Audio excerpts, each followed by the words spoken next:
Bapak sekalian, materi kita yang pertama adalah bagaimana saya akan mengantarkan kepada Ibu Bapak sekalian hal-hal apa yang harus kita perhatikan untuk bisa nanti kita melakukan proses review, proses revisi ya, atas dokumen kebijakan SPMI kita. Saya mulai seperti ini Bapak Ibu, alasan dulu. Kenapa sih Mbak Yuni Astuti ini harus hadir di pelatihan kita kali ini? Kenapa tadi Pak Mas Adi harus hadir hari ini? Karena memang kita harus merespon hal-hal yang sudah diatur oleh pemerintah. Kalau kita katakan Bapak Ibu telah diatur oleh peraturan perundang-undang, itu wajib bagi kita ya. Amanah itu bagi kita. Amanah itu telah diamanahkan oleh undang-undang kita. Kita punya tugas dan wewenang perguruan tinggi. Itulah yang diminta oleh undang-undang. Makanya Ibu Bapak sekalian, wewenang ini akan ditangkap di dalam proses pelaporan SPMI. Akan ditangkap dalam proses akreditasi kita. Makanya Ibu Bapak, hampir 100% hal-hal yang kita laporkan di dalam instrumen akreditasi, baik itu instrumen akreditasi perguruan tinggi 3,0 maupun instrumen akreditasi program studi 4,0, itu semua Bapak Ibu adalah meminta pertanggungjawaban kita, apakah kita telah mengimplementasikan SPMI-nya kita. Oleh karena itu Bapak Ibu akan selalu ditanyakan ke kita. Yang pertama ditanyakan dong, apakah perguruan tinggi kita itu telah memastikan PPEPP? Itu yang pertama dulu. Oleh karena itu selalu saya katakan Ibu Bapak, tolonglah setiap perguruan tinggi itu membuat yang namanya dengan payung hukum dalam implementasi SPMI-nya. Payung hukumnya dulu. Jadi harus ada surat ketetapan yang dikeluarkan oleh pimpinan kita yang menyatakan bahwa perguruan tinggi itu berkomitmen dengan sungguh-sungguh, dengan tulus ikhlas melaksanakan PPEPP. Nanti Ibu Bapak, tolong nanti dicek Ibu Bapak ya, apakah perguruan tinggi kita itu telah memiliki SK itu. Makanya kemarin saya katakan ketika kita melaporkan pelaksanaan SPMI kita itu dalam pelaporan SPMI di laman spmi.kemdikbud.go.id, ketika kita Ibu Bapak diminta di sana membuat link atau tautan, maka tautan yang pertama Ibu Bapak harus berisi file yang menyatakan bahwa ada satu payung hukum dari perguruan tinggi kita yang menyatakan bahwa perguruan tinggi kita itu secara konsisten melaksanakan yang namanya penjaminan mutu internal. Itu yang pertama Ibu Bapak. Tugas kita yang kedua Ibu Bapak, dikatakan bahwa setiap perguruan tinggi itu harus memiliki dokumen SPMI. Harus. Ini harus wajib. Tidak boleh Bapak Ibu ditawar. Harus ada. Makanya Ibu Bapak, ketika kita mempertanggungjawabkan nanti hal-hal yang kita lakukan itu, pastikan kita punya kebijakan SPMI. Itulah pengaturan yang pertama yang harus kita laporkan. Kita punya kebijakan SPMI, kita punya dokumen yang mengatur tentang kebijakan SPMI yang ditetapkan oleh perguruan tinggi kita. Itu Ibu Bapak. Dokumen yang kedua adalah manual. Dokumen yang ketiga adalah dokumen standar dalam SPMI. Dan dokumen yang berikutnya adalah formulir yang digunakan dalam SPMI. Dilengkapi dengan prosedur-prosedur. Saya sudah sering menyampaikan kepada Ibu Bapak sekalian, jangan sampai ketika kita melaksanakan SPMI kita tidak memiliki kelengkapan prosedur. Ya, harus ada prosedur. Yang ketiga Ibu Bapak, tugas kita yang wajib harus kita penuhi, yaitu adalah setiap perguruan tinggi itu harus memiliki organisasi penjaminan mutu.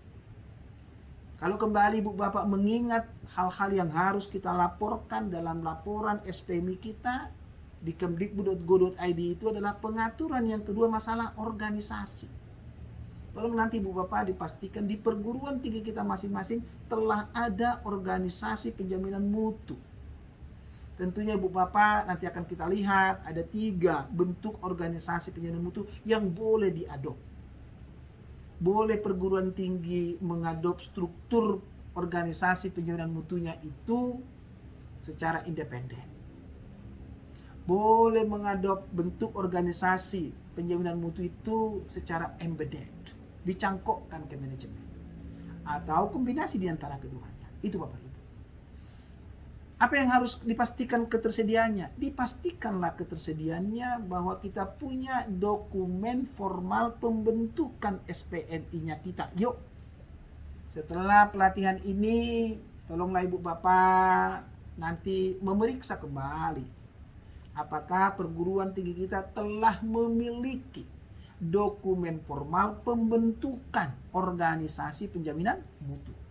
Tentunya ketika Ibu Bapak membentuk organisasi penjaminan mutu, itu harus dilengkapi dengan organ organisasinya, harus dilengkapi dengan pihak yang terlibat dalam setiap organ organisasinya, dan harus dilengkapi dengan tugas pokok dan fungsi dari setiap orang di setiap organ organisasinya. Tolong nanti dicek Bapak Ibu. Dan itulah nanti Bapak Ibu ketika Ibu Bapak nanti melaporkan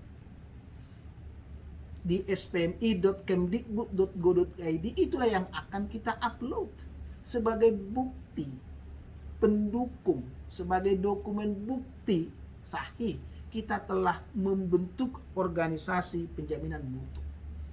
Itu Ibu Bapak ya. Jadi Ibu Bapak nanti sekali lagi Bapak Ibu ya, tolong diingat Bapak Ibu. Bagian yang pertama adalah surat keputusan atau surat ketetapan pimpinan yang menyatakan bahwa perguruan tinggi kita itu secara konsekuen berkomitmen untuk mengimplementasikan SPMI. Itu nomor satu. Yang nomor dua, bukti bahwa kita telah menyusun dokumen SPMI itu harus ada surat ketetapan, surat penetapan tentang ketersediaan dokumen SPMI. Siapa yang membuat surat ketetapan? Kalau dia PTS, itu surat ketetapan dari yayasan. Kalau dia PTN, itu surat ketetapan dari rektor. Itu dulu Bapak sampai sekarang. Itu yang diatur di Permestek Dikti 62 tahun 2016. Ada memang wacana itu mau dirubah, tapi belum. Sampai sekarang belum keluar peraturan menteri yang baru. Tapi kita tetap berpijak pada peraturan menteri yang terakhir itu ya 62 ya tahun 2016. Yang nomor 3 Ibu Bapak adalah harus ada dokumen bukti. Jadi SK pembentukan organisasi penjaminan mutu. Itu Bapak Ibu ya. Itu dulu yang harus kita pahami bersama, yang harus kita lengkapi untuk memastikan bahwa kita telah memenuhi atau menjalankan amanah undang-undang ya. Bagian yang kedua Ibu Bapak yang harus Ibu Bapak pastikan adalah alasan praktisnya. Kenapa Ibu Bapak wajib memiliki dokumen SPMI yang mutakhir, yang telah di-update dengan perkembangan yang ada Ibu Bapak ya. Nah, kebutuhan praktisnya dilihat dari mana? Pertanggungjawaban kita dalam instrumen akreditasi. Saya ambil Ibu Bapak kebutuhan akreditasi untuk program studi IAPS di kriteria yang kedua. Tentunya Ibu Bapak sudah memahami betul. Kalau kita bicara mengenai kriteria yang kedua, berarti kriteria tentang tata pamong, tata kelola dan kerjasama. Meskipun judul kriteria 2 itu seperti itu, tapi di dalamnya, di indikator kinerja utamanya selain yang 3 itu juga ditanyakan tentang kepemimpinan, ditanyakan tentang penjaminan mutu. Penjaminan mutu ditanyakan pada butir, butirnya adalah butir 2C, butir 2C, butir 2C Ibu Bapak. Yang inti di dalam pertanyaan 2C itu, di kriteria 2 itu demikian. Terbangunnya sistem penjaminan mutu internal yang fungsional. Nah, pada UPPS Ibu Bapak ya.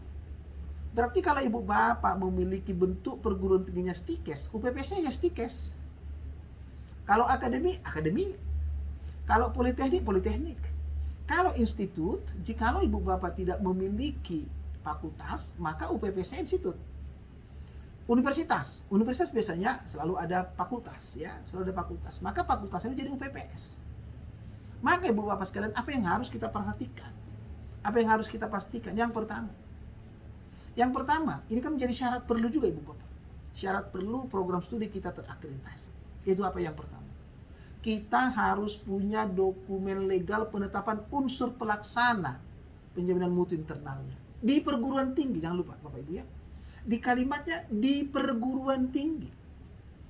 Berarti Bapak Ibu, ketika kita bicara IAP, sebetulnya organisasi penjaminan mutu itu harus kita tetapkan di level perguruan tinggi yang dijadikan menjadi payung dalam memastikan keterlaksanaan SPMI di level UPPS dan PS.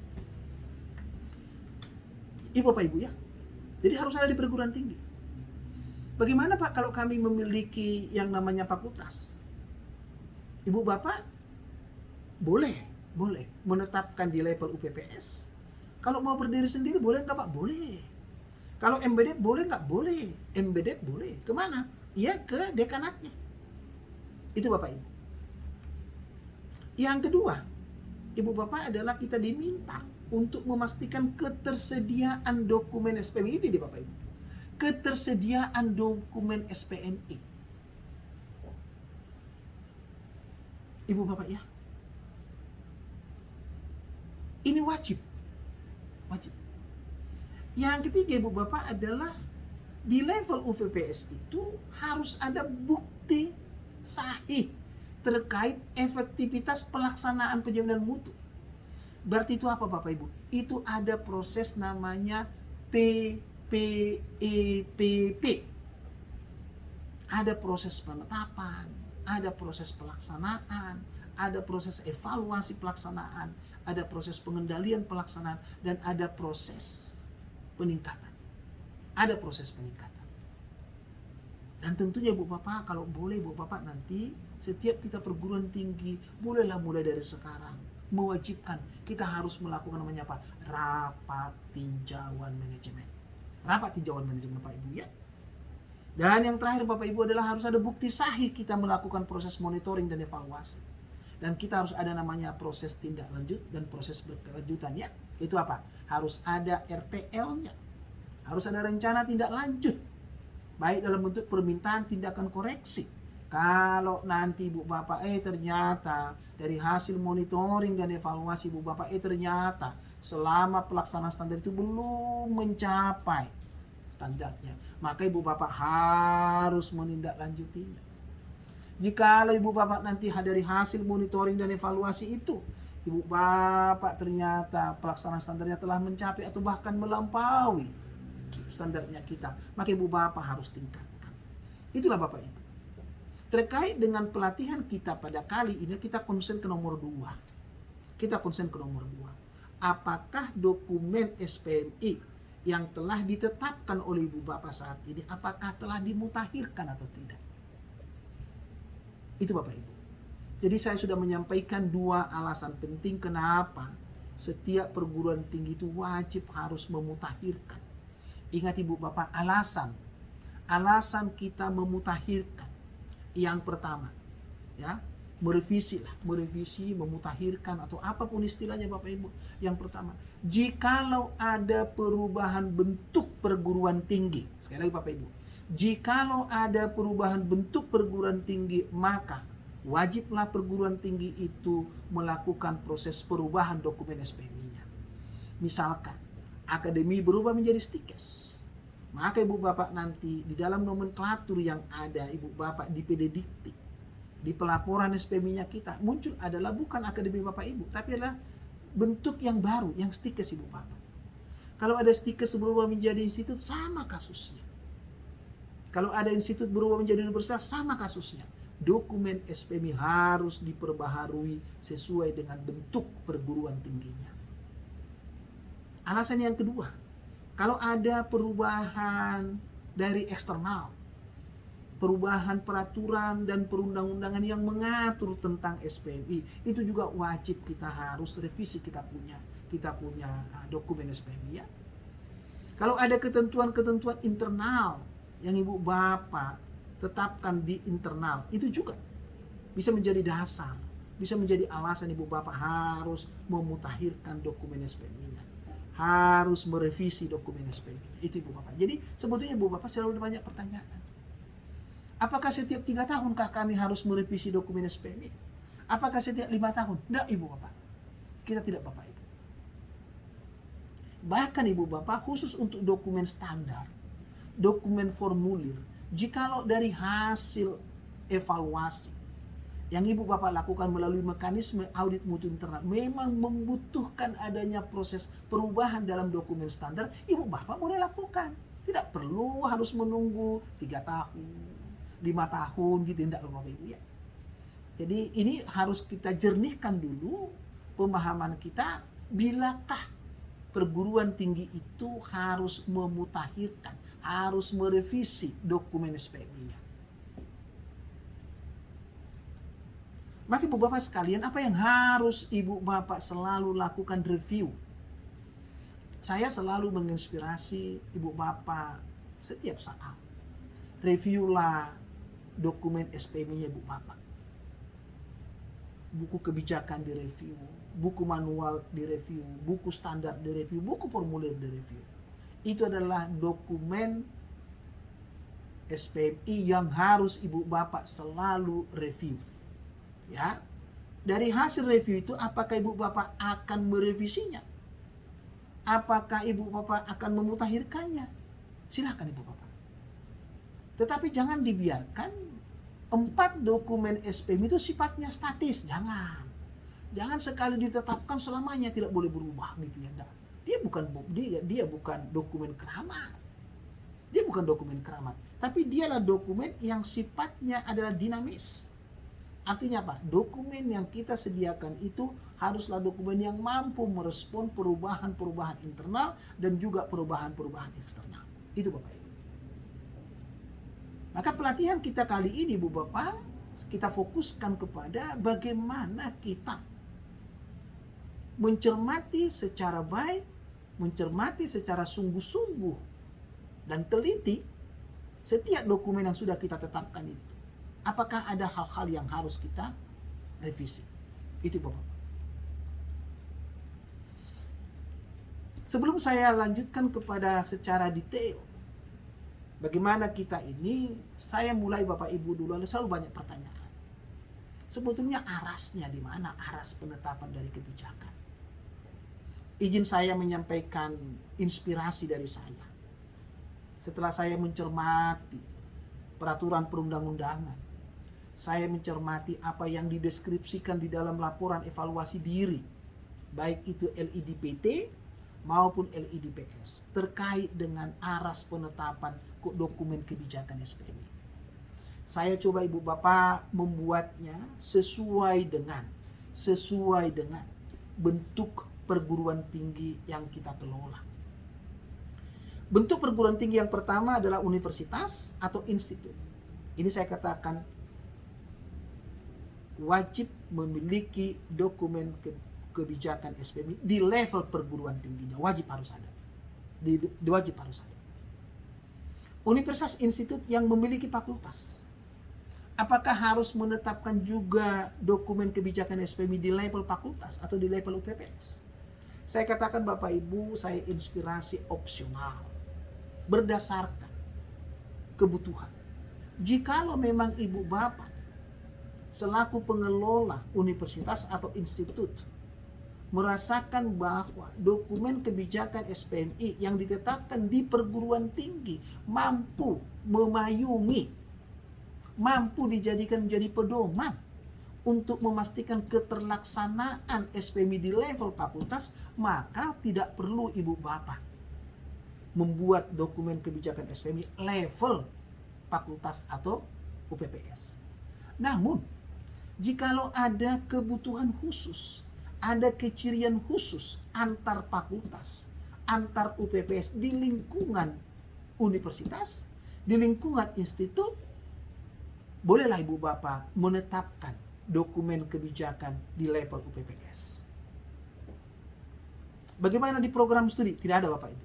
Di program studi tidak ada Ibu Bapak dokumen kebijakan SPMI, tidak ada.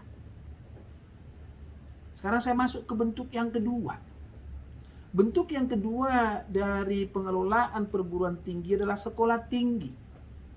Sekolah tinggi wajib Ibu Bapak memiliki dokumen kebijakan SPMI.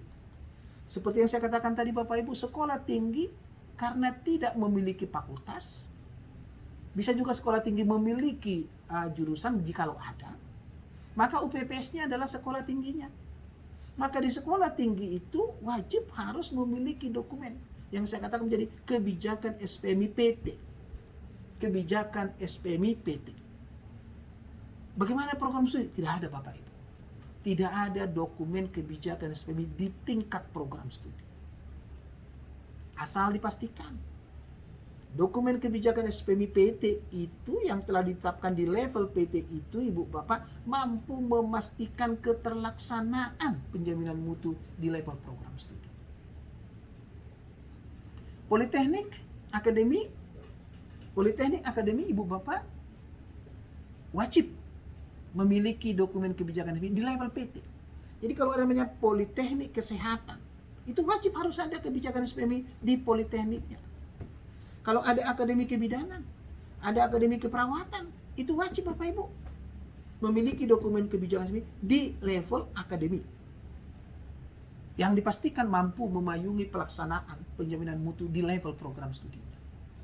Maka lagi-lagi Bapak Ibu, program studi di bentuk pengelolaan politeknik atau akademi tidak memiliki dokumen kebijakan. Maka clear Ibu Bapak sekalian, sekarang pemahaman kita bahwa dokumen kebijakan itu kita tetapkan di level perguruan tinggi. Buatlah surat keputusan dari yayasan untuk PTS, dari pimpinan perguruan tinggi untuk PTN yang menetapkan perguruan tinggi kita memiliki dokumen kebijakan SPMI yang digunakan sebagai payung, sebagai pedoman untuk memastikan keterlaksanaan SPMI di lingkungan perguruan tinggi kita. Itulah Bapak Ibu. Jadi harus ada di SK kan Ibu Bapak ya, di SK kan. Ibu Bapak sekalian, kalau nanti Ibu Bapak ingin memutakhirkan dokumen kebijakan SPMI kita, mari kita mulai dulu dengan memahami secara sederhana apa sih sebetulnya dokumen kebijakan SPMI. Jadi Ibu Bapak, kalau orang bertanya kepada kita, apakah perguruan tinggi kita itu memiliki satu uraian yang memuat garis besar bagaimana perguruan tinggi kita itu memahami, bagaimana merancang, bagaimana mengimplementasikan SPMI dalam rangka kita menyelenggarakan pendidikan tinggi yang bermutu, yang pada gilirannya nanti akan mewujudkan budaya mutu. Maka Ibu Bapak, dokumen itu yang memuat yang saya sampaikan tadi itu adalah kebijakan SPMI. Jadi kalau kita artikan sekarang sederhana Bapak Ibu, kebijakan SPMI itu satu dokumen yang dimiliki oleh perguruan tinggi yang di dalamnya memuat tentang bagaimana perguruan tinggi kita memahami SPMI, merancang SPMI, mengimplementasikan SPMI dalam rangka kita mewujudkan penyelenggaraan pendidikan tinggi yang berkualitas. Dan pada gilirannya untuk menumbuh kembangkan budaya mutu. Semua itu Bapak Ibu dicantumkan dalam satu dokumen namanya dokumen kebijakan SPMI-nya kita. Jadi nanti Bapak Ibu tolong diperhatikan dengan baik dan sungguh-sungguh. Apakah dokumen kebijakan SPMI yang sudah kita tetapkan itu memberi pemahaman tidak kepada semua pemangku kepentingan dalam rangka mereka terlibat dalam menyelenggarakan pendidikan tinggi? Dosen paham atau tidak? Tenaga kependidikan paham atau tidak? Ya. Dan dokumen kebijakan itu juga harus mampu menjadi pedoman bagi setiap orang jikalau mereka mau terlibat dalam proses implementasi penjaminan mutunya. Begitu Ibu Bapak sekalian. Jadi sangat mudah Ibu Bapak sekalian pemahaman singkat kita tentang dokumen kebijakan. Oleh karena itu Bapak Ibu, saya ingin menyampaikan kepada Ibu Bapak, jikalau dokumen kebijakan itu telah kita susun dengan baik, maka akan memberikan kemanfaatan. Ingat Ibu Bapak, dokumen kebijakan ini hanya akan bermanfaat jikalau dokumen kebijakan itu tidak disimpan saja. Nah, tidak disimpan saja. Tidak disimpan di ruangnya penyalinan mutu. Tidak disimpan di ruangnya pimpinan perguruan tinggi. Tapi harus menjadi dokumen yang akan digunakan sebagai panduan, sebagai acuan bagaimana setiap orang yang terlibat dalam proses penyelenggaraan pendidikan tinggi itu tadi memahami, merancang, dan mengimplementasikan penyelenggaraan mutu. Oleh karena itu Bapak Ibu, keberadaan dokumen kebijakan SPMI ini harus memberikan kemanfaatan. Yang pertama, dokumen SPMI kita itu harus mampu menjelaskan kepada para pemangku kepentingan perguruan tinggi, baik itu pemangku kepentingan internal maupun pemangku kepentingan eksternal, bagaimana perguruan tinggi itu secara ringkas, secara padat, namun utuh dan komprehensif menjelaskan bagaimana perguruan tinggi itu merancang, bagaimana perguruan itu mengimplementasikan penjaminan mutunya. Itu yang pertama. Yang kedua, dokumen kebijakan SPM itu memberikan kemanfaatan jikalau dokumen kebijakan itu bisa menjadi dasar, bisa menjadi payung bagi setiap pihak yang terlibat di dalamnya untuk melaksanakan SPMI-nya. Oleh karena itu dipastikan Bapak Ibu, ketika kita melaksanakan SPMI itu, dokumen kebijakan itu Bapak Ibu harus mampu memberikan pemahaman kepada semua pihak. Artinya apa Bapak Ibu? Penjelasan-penjelasan kita dalam dokumen kebijakan itu harus sistematik, harus terstruktur Ibu Bapak. Supaya apa? Semua orang mudah memahaminya, semua orang mudah mengimplementasikan. Kemanfaatan yang kedua Ibu Bapak adalah dengan adanya dokumen kebijakan SPM ini akan bisa membuktikan, akan bisa kita gunakan sebagai bukti dokumen sahih kepada para pemangku kepentingan bahwa kita telah memenuhi amanah peraturan perundang-undangan. Ini Bapak Ibu, 3 kemanfaatan dari ketersediaan dokumen kebijakan SPMI. Bagaimana dengan tujuannya? Mengapa perguruan tinggi itu harus memastikan ketersediaan dokumen kebijakan SPMI? Yang pertama, dokumen kebijakan SPMI ini akan menjadi sarana bagi perguruan tinggi untuk mengkomunikasikan kepada seluruh pemangku kepentingan tentang bagaimana SPM itu di PPEPP-kan. Sehingga Ibu Bapak akan memudahkan setiap orang untuk memastikan bagaimana proses PPEPP-nya. Yang kedua, dokumen kebijakan SPM itu akan menjadi landasan dan arah menetapkan. Menetapkan apa? Menetapkan standar apa yang harus kita tetapkan. Kebijakan SPM itu harus mampu menjadi dasar, menjadi landasan, menjadi arah bagi perguruan tinggi itu untuk menetapkan standar pendidikan tinggi yang melampaui SNDikti kita dan yang mampu membawa daya saing perguruan tinggi kita ke level minimal lah Ibu Bapak, ke level nasional ya. Dan dokumen kebijakan SPM itu harus mampu dijadikan menjadi landasan dan arah ketika kita mau meningkatkan kualitas pengelolaan perguruan tinggi kita. Dan yang ketiga Ibu Bapak, tujuannya adalah sekali lagi, tujuannya sebagai bukti otentik bahwa perguruan tinggi kita telah memiliki, telah mengimplementasikan sistem penjaminan mutu internal sebagaimana yang diwajibkan oleh peraturan dan perundang-undangan. Itu Bapak Ibu. Makanya nanti Bapak Ibu, ketika Ibu Bapak nanti menuliskan dokumen kebijakan SPMI, manfaatnya dan tujuannya itu harus dicantumkan, harus dideskripsikan secara baik di dalam dokumen kebijakan SPMI. Berikutnya Ibu Bapak, banyak pertanyaan tentang bagaimana soal luas lingkup kebijakan SPMI. Saya selalu menginspirasi Ibu Bapak adalah kebijakan SPMI yang akan kita tetapkan itu harus mampu memastikan terwujudnya budaya mutu di seluruh aspek, di seluruh segi pengelolaan perguruan tinggi kita. Oleh karena itu Bapak Ibu, luas lingkupnya haruslah meliputi aspek penyelenggaraan pendidikan tinggi kita sebagai amanah dalam pengelolaan perguruan tinggi kita, yaitu apa? Kepastian keterlaksanaan tridharma perguruan tinggi. Yaitu apa Ibu Bapak?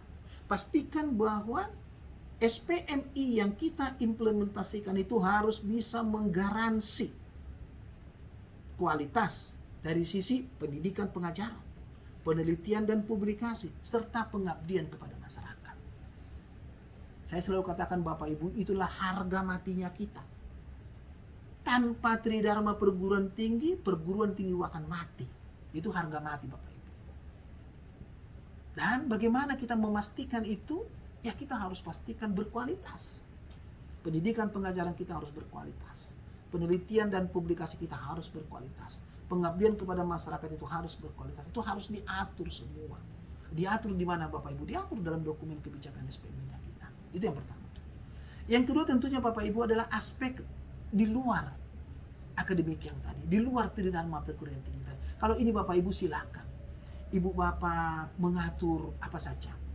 Ya, yang Ibu Bapak rasakan perlu harus diatur untuk memastikan kualitasnya dengan baik Ibu Bapak ya. Saya menginspirasi, aturlah dalam hal kerjasama. Aturlah dalam hal kesejahteraan. Aturlah dalam hal tata pamong. Aturlah hal tanggal kepemimpinan. Aturlah dalam hal kemahasiswaan. Aturlah dalam hal sistem informasi manajemen. Dan aturlah hal-hal yang terkait dengan sarana prasarana. Aturlah hal-hal dalam hal keuangan. Silakan Ibu Bapak. Maka Ibu Bapak, ketika nanti Ibu Bapak menuliskan dokumen kebijakan SPMI, luas lingkup kebijakan itu harus disampaikan secara tegas.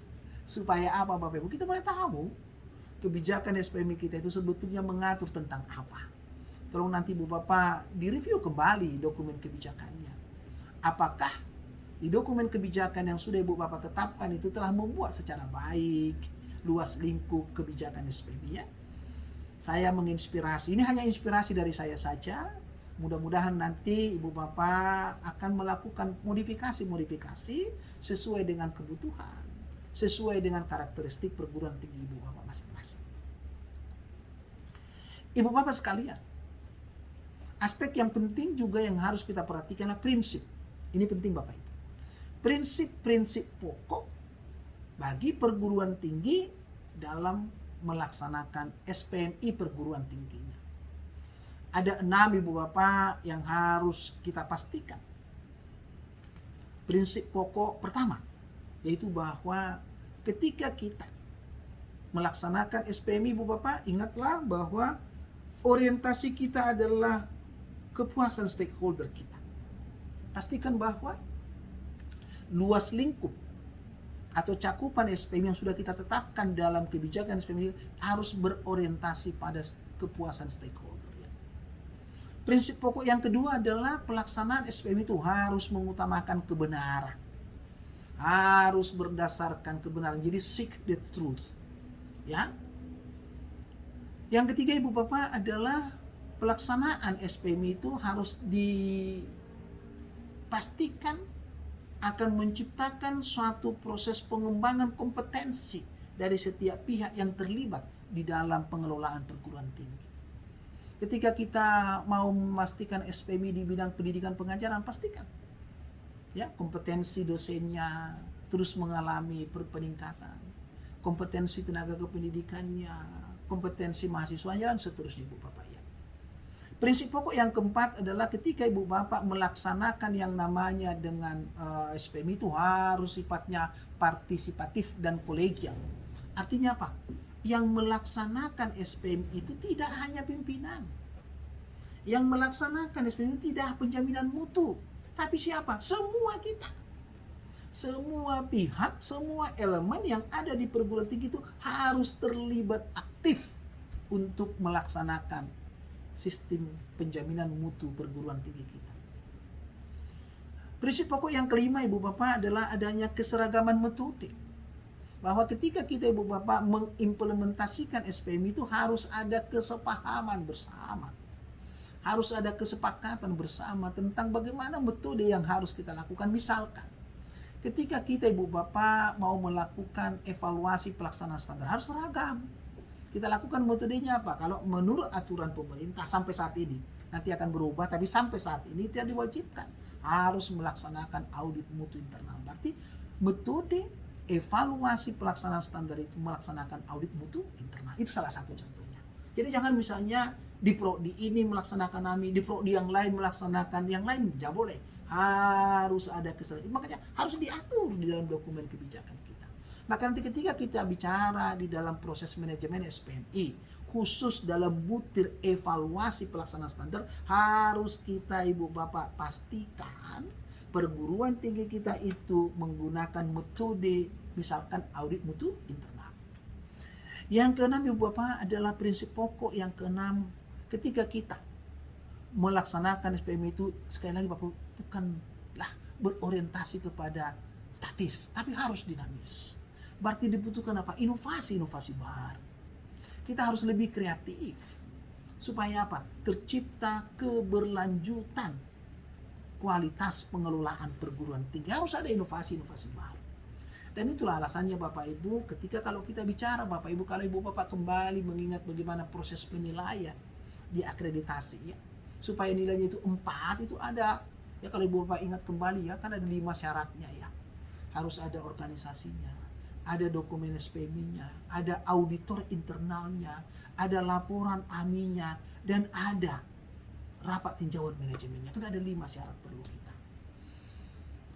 Supaya nilainya akan 4, jelas Bapak Ibu, supaya nilainya 4 adalah memenuhi 55 ini, dan perguruan tinggi telah menetapkan standar pendidikan tinggi yang melampaui SNDT yang mampu membawa daya saingnya ke daya saing internasional. Dan, ini Bapak Ibu, dan menerapkan inovasi-inovasi baru dalam pelaksanaan SPM. Inovasi-inovasi baru. Oleh karena itu Bapak Ibu, di dalam dokumen kebijakan itu kita harus deskripsikan secara baik bahwa perguruan tinggi kita itu memerlukan inovasi-inovasi baru dalam pelaksanaan SPMI-nya. Supaya Bapak Ibu, keberlanjutan dalam kualitas serta efektivitas layanan pengelolaan perguruan tinggi kita. Inilah Bapak Ibu 6 prinsip pokok. Dan ini Bapak Ibu harus kembali direview apakah dokumen kebijakan SPMI yang sudah kita punya saat ini, apakah telah menuangkan 6 prinsip pokok dalam pelaksanaan SPMI perguruan tinggi. Di samping 6 prinsip pokok Ibu Bapak juga harus memastikan 8 azas dalam melaksanakan perguruan tinggi juga dideskripsikan secara baik ya. Pastikan Ibu Bapak dalam melaksanakan SPMI telah berazaskan akuntabilitas, telah berazaskan kemandirian, telah berazaskan transparansi, telah berazaskan kualitas, telah berazaskan hukum, telah berazaskan manfaat, telah berazaskan kesetaraan dan kebersamaan. Ini Bapak Ibu. Ini semua Ibu Bapak akan menjadi aspek yang sangat penting supaya apa?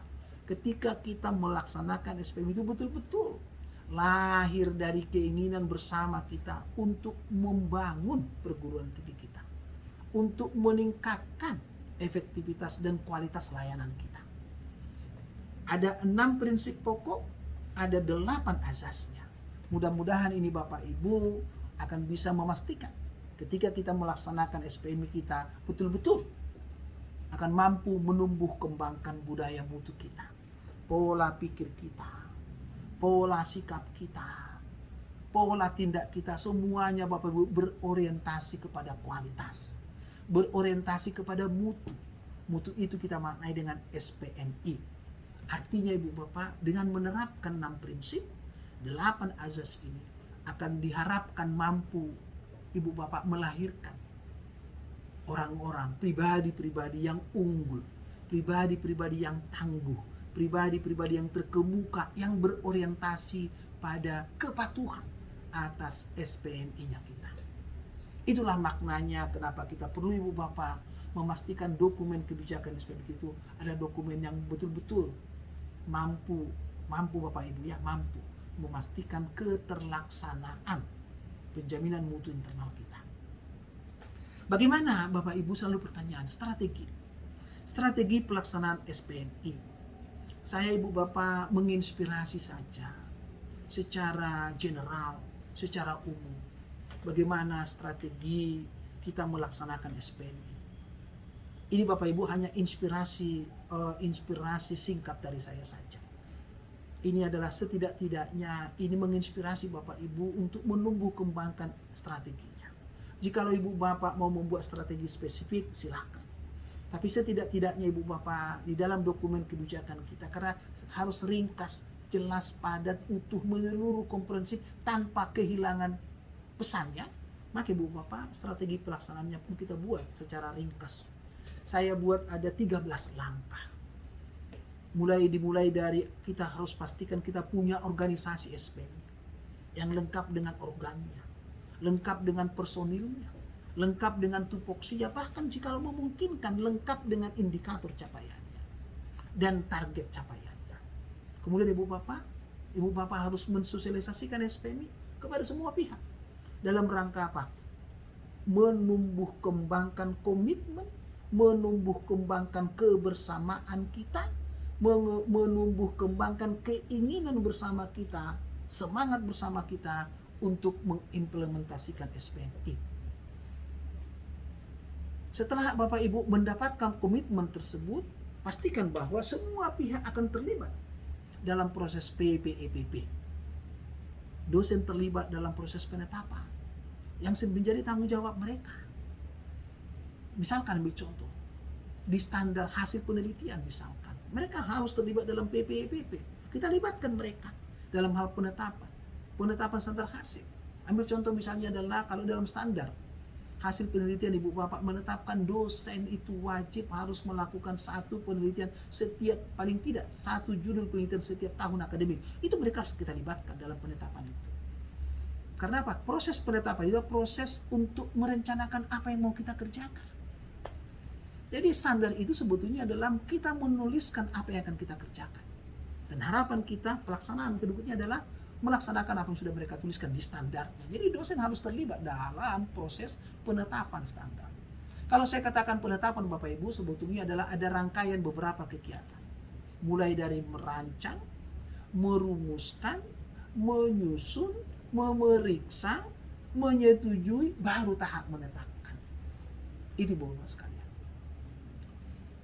Setelah itu Bapak Ibu, perlulah Ibu Bapak secara internal melakukan pelatihan SPMI ya. Pelatihan SPMI. Dan seterusnya Bu Bapak. Diakhiri dengan proses peningkatan SPMI. Jadi selalu Bapak Ibu, peningkatan SPMI itu adalah tujuan mulia kita. Dengan adanya proses peningkatan SPMI ini, diharapkan Ibu Bapak akan ada proses sustainability-nya. Ada proses keberlanjutan. Proses keberlanjutan. Keberlanjutan apa? Kualitas. Kualitas dari mana? Layanan kita Ibu Bapak sekalian. Silakan Ibu Bapak, nanti di dalam dokumen kebijakannya, strategi itu menjadi sangat penting ya. Dipastikan itu telah dideskripsikan secara baik dan mudah dipahami orang. Nanti Bapak Ibu ketika menuliskan ini, pelatihan SPMI Bapak Ibu jelaskan apa yang Ibu Bapak mau kerjakan dengan pelatihan tersebut. Misalnya di situ ada kata nomor 8, misalnya monitoring pelaksanaan SPMI. Mohon Ibu Bapak pastikan apa hal-hal yang mau kita kerjakan di situ. Singkat-singkat saja Bapak Ibu ya, singkat-singkat saja. Berikutnya Bapak Ibu adalah ketika kita mau melaksanakan SPMI kan kita harus memiliki satu manajemen. Ya, manajemen SPMI-nya kita. Bagaimana kita mengelola SPMI-nya kita. Peraturan perundang-undangan telah menyatakan kepada kita dengan tegas, perguruan tinggi itu wajib harus melaksanakan PPEPP, menetapkan standar pendidikan tinggi yang melampaui SNDikti. Setelah ditetapkan harus dilaksanakan.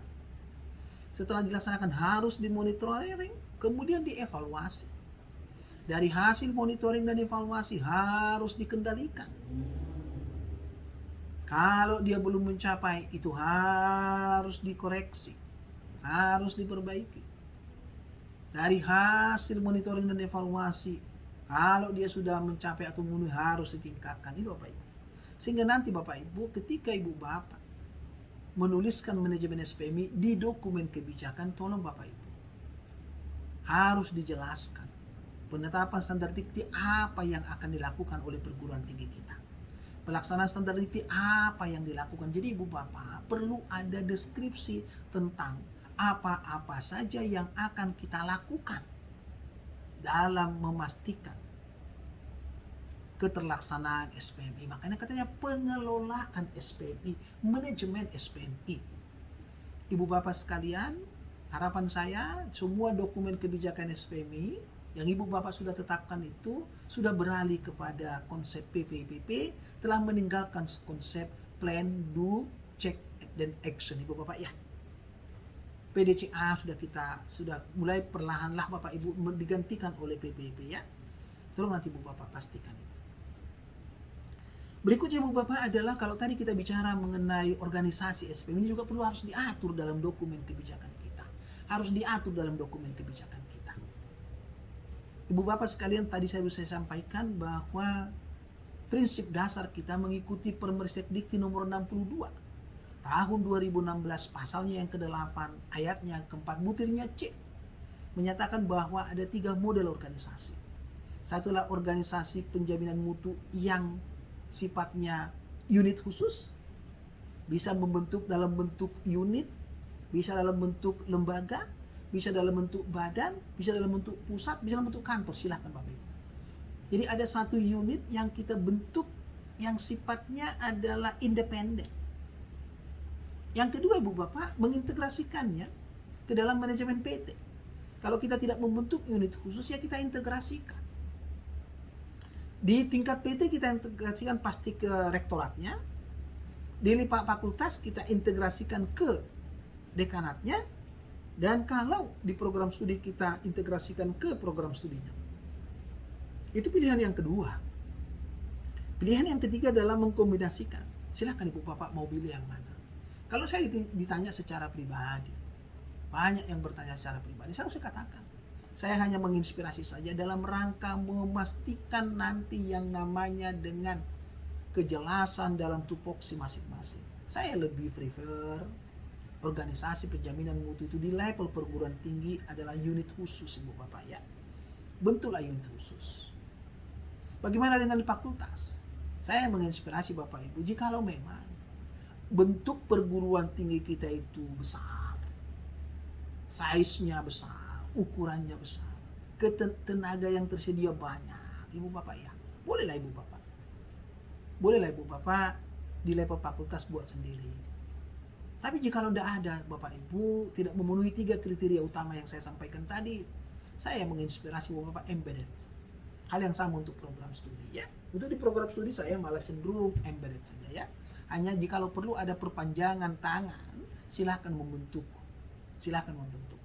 Namun kalau kembali ke yang tadi Bapak Ibu adalah, saya hanya menginspirasi saja di level perguruan tinggi, paling tidak Ibu Bapak membentuk unit khusus ya. Namun jikalau Ibu Bapak memang size-nya kecil, SDM yang tersedianya sedikit, cakupan SPMI-nya sedikit misalkan Ibu Bapak ya, bolehlah Ibu Bapak mengembeddedkannya ke manajemen ya, ke manajemen perguruan tinggi. Tapi kalau saya ditanya secara pribadi, saya lebih prefer jikalau Ibu Bapak membentuk unit khusus. Yang terakhir Ibu Bapak adalah mengenai struktur dokumen kebijakan SPMI. Tolong nanti Ibu Bapak perhatikan bahwa yang inspirasi, ini hanya inspirasi saja. Ini hanya inspirasi Pak. Ada 9 part, 9 bagian yang harus kita tuliskan dalam dokumen kebijakan SPMI. Lagi-lagi Bapak Ibu, ini adalah inspirasi saja. Bagian yang pertama adalah visi dan misi Ibu Bapak. Ini visi dan misi perguruan tinggi ya. Bagian yang kedua adalah latar belakang alasan kenapa Ibu Bapak menjalankan SPMI. Itu bagian yang kedua. Bagian yang ketiga adalah tujuan mengapa dokumen kebijakan itu harus dimiliki oleh perguruan tinggi. Di dalam tujuan ini Bapak Ibu juga tambahkan juga lah manfaatnya. Silahkan Bapak Ibu menambahkan manfaat. Di nomor 3 itu menjadi tujuan dan manfaat dokumen kebijakan SPMI. Yang nomor 4 adalah luas lingkup dan keberlakuan kebijakan SPMI. Berarti Bapak, luas lingkupnya tadi sudah saya jelaskan, keberlakuannya juga sudah saya jelaskan. Keberlakuan bicara mengenai di aras PT-nya seperti apa, di aras UPPS-nya seperti apa, di aras PS-nya seperti apa, di aras unit bagian departemen apa. Silahkan Ibu Bapak ya, silahkan. Kemudian yang nomor 5 Ibu Bapak, definisi atau istilah dalam dokumen kebijakan SPMI-nya kita. Silahkan Ibu Bapak, nanti Ibu Bapak memastikan ya. Dan saya katakan inti dari dokumen kebijakan itu ada di bagian yang ke-6 yang kita sebut namanya garis besar kebijakan SPMI. Yang pertama adalah Ibu Bapak harus pastikan dulu tujuan SPMI. Kalau di atas saudara tadi nomor 3 adalah tujuan kebijakannya ya. Tapi kalau di nomor itu tujuan SPMI. Berikutnya Ibu Bapak adalah bagian B-nya, prinsip dan asas pelaksanaan SPMI. Prinsip dan asas. Dan yang bagian C-nya adalah manajemen SPMI. Jadi tadi semua Bapak Ibu saya sudah jelaskan. Di bagian awal saya menjelaskan tentang panduan pemutakhiran dokumen SPMI, dokumen kebijakan SPMI ini. Kemudian bagian C-nya adalah manajemen SPMI sendiri, PPEPP. Tadi saya jelaskan juga. Mohon kiranya Bapak Ibu tidak hanya menyatakan PPP, tetapi harus mendeskripsikan secara baik hal-hal apa yang akan Ibu Bapak lakukan dalam setiap tahapan PPEPP itu. Bagian yang keempat adalah strategi perguruan tinggi melaksanakan SPMI. Tadi sudah saya katakan ada 13 langkahnya. Silahkan Ibu Bapak boleh menambahkannya ya, silahkan. Berikutnya Ibu Bapak adalah unit atau pejabat khusus penanggung jawab SPMI. Ini sebetulnya Ibu Bapak ada bicara mengenai struktur organisasi. Jikalau perlu Ibu Bapak, kalau ada Ibu Bapak buat tata kelola SPMI itu akan lebih baik. Tapi setidak-tidaknya Ibu Bapak di dalam dokumen kebijakan itu harus ada struktur organisasi. Jelaskan Bapak Ibu strukturnya. Struktur penjaminan mutunya Bapak Ibu ya. Jangan struktur organisasi perguruan tinggi kita, jangan. Tapi struktur penjaminan mutu kita ya. Yang di dalamnya harus memuat mengenai organ atau bagan organisasinya Ibu Bapak ya. Setelah itu Bapak Ibu di dokumen kebijakan ini harus Ibu Bapak cantumkan dengan baik standar pendidikan tinggi apa saja yang akan Ibu Bapak tetapkan, yang akan Ibu Bapak laksanakan, yang akan Ibu Bapak evaluasi, yang akan Ibu Bapak kendalikan dan tingkatkan ya. Itu jelas Bapak Ibu. Serta ketersediaan manual SPMI. Ibu Bapak sekalian, ada yang penambahan baru terkait dengan dokumen kebijakan SPMI. Kalau kita bandingkan dengan yang sebelumnya. Oleh karena adanya kebutuhan kita sekarang terkait dengan kebutuhan akreditasi, di mana di setiap kriteria selalu ditanyakan ada indikator kinerja utama, ada indikator kinerja tambahan di setiap kriteria. Maka Ibu Bapak, saya menginspirasi Ibu Bapak sekarang dalam dokumen kebijakan itu, Ibu Bapak harus menetapkan secara umum dulu indikator kinerja utama dari perguruan tinggi kita. Indikator kinerja utama dari perguruan tinggi kita dan apa target capaiannya. Ini adalah tambahan Bapak Ibu. Dan ini akan menjadi menuju kesempurnaan dokumen kebijakan. Jikalau dokumen kebijakan Ibu Bapak nanti telah memuat yang nomor 6 ini ya. 6G, indikator kinerja utama dan target capaian. Bagian yang ketujuh Ibu Bapak adalah informasi singkat tentang dokumen SPMI. Ibu Bapak harus menunjukkan informasi singkat saja. Nah, tentang apa? Tentang manual SPMI, tentang standar SPMI, dan tentang formulir. Itu singkat saja. Dinyatakan Ibu Bapak bahwa perguruan tinggi kita selain menetapkan dokumen kebijakan SPMI juga mengatur penetapan tentang manual SPMI. Sebut saja manualnya, manual apa saja, ya. Kemudian standar SPMI hanya disebut saja berapa standar diktinya, karena di atasnya kan sudah lengkap di bagian 6F tadi. Dan yang terakhir Ibu Bapak itu, yang ke-8 Ibu Bapak adalah bagaimana hubungan antara dokumen kebijakan SPMI ini dengan berbagai dokumen perguruan tinggi kita. Ibu Bapak, dokumen ini harus Ibu Bapak pastikan apakah dia memiliki hubungan tidak dokumen manajemen kita. Kalau Ibu Bapak bicara mengenai dokumen manajemen, berarti kita bicara apa? Statuta. Bicara mengenai renstra, bicara mengenai rencana induk pengembangan kampus ya. Maka rencana induk pengembangan perguruan tinggi. Oleh karena itu Ibu Bapak, nanti dipastikan di bagian yang ke-8 ini Ibu Bapak menjelaskan bagaimana hubungan antara dokumen kebijakan SPMI kita dengan statutanya kita. Dengan rencana induk pengembangan perguruan tinggi kita. Dengan rencana strategi perguruan tinggi kita Ibu Bapak ya. Dan yang terakhir Bapak Ibu adalah referensi. Tentunya nanti referensi ini Bapak Ibu, Ibu Bapak akan buatkan. Mana dia referensi yang sifatnya internal, mana dia referensi yang sifatnya adalah eksternal. Itulah Ibu Bapak sekalian yang perlu saya sampaikan. Hal-hal penting yang harus kita cermati. Hal-hal penting yang akan kita jadikan menjadi dasar kita untuk melakukan proses review, untuk melakukan proses pemutakhiran dokumen kebijakan SPMI kita. Mudah-mudahan penjelasan yang singkat ini Bu Bapak akan menambah hasanah, akan memperkaya hasanah berpikir kita, hasanah keinginan kita, semangat kita untuk memutakhirkan dokumen kebijakan SPMI. Itu yang Bu Bapak yang bisa saya sampaikan. Akhir kata, semangat SPMI, SPMI bermutu, akreditasi unggul, perguruan tinggi maju, dosen karyawan sejahtera.